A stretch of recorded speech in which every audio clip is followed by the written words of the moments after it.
You can't trust that. But I don't have to tell you that. You're a proper skeptic. You know you can't trust anything you see on the internet or hear on the news anymore, period. End of thought process. No. What's more likely? That flimsy explanations about exposure ratios, movement in a vacuum, or how Hollywood movie props aren't labeled with letters prove that we actually went to the frickin' moon like some sci-fi fairy tale? Or that maybe it was filmed on a soundstage as part of a global conspiracy by the all-powerful and extremely well-funded government organization NASA?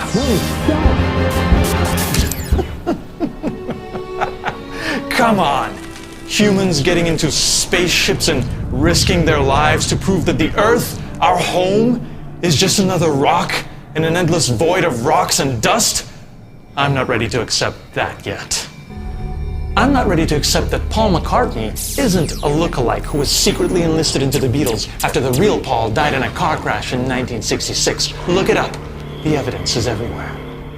And I'm not ready to accept that a group of deeply misguided individuals could put about as much effort as it takes to create one of my videos into destroying two of the tallest buildings in the most iconic city in the Western Hemisphere and killing 3,000 people. Those people must have been actors. They didn't die. The whole thing is a carefully orchestrated hoax by powerful people more capable than any of us. They do it all the time. When a natural disaster, a bombing, or a shooting causes innocent people to die, it's probably not real. And someone, even if they didn't have our best interest in mind, was in control.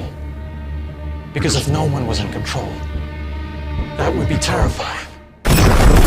Enough! It is terrifying, but the terror wears off. And if you're willing to endure feeling disillusioned for a while, you get to see the world through new eyes. A world where rationality and critical thinking lead to empathy and social growth. Don't tell me about social growth. Who are you?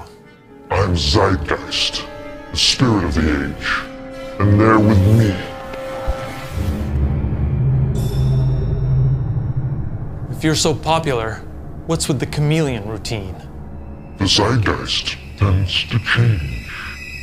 Well, I tend to kick the ass of anyone who kidnaps me and messes with the minds of my viewers.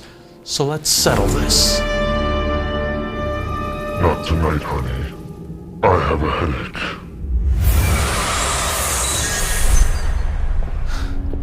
Listen to me.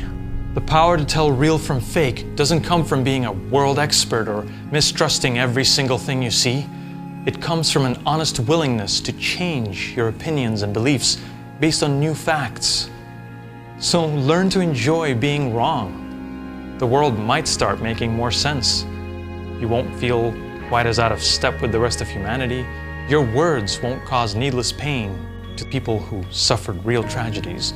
And the words of others won't sway you into believing myths over truth. You'll be able to love with your heart, but use your head for everything else.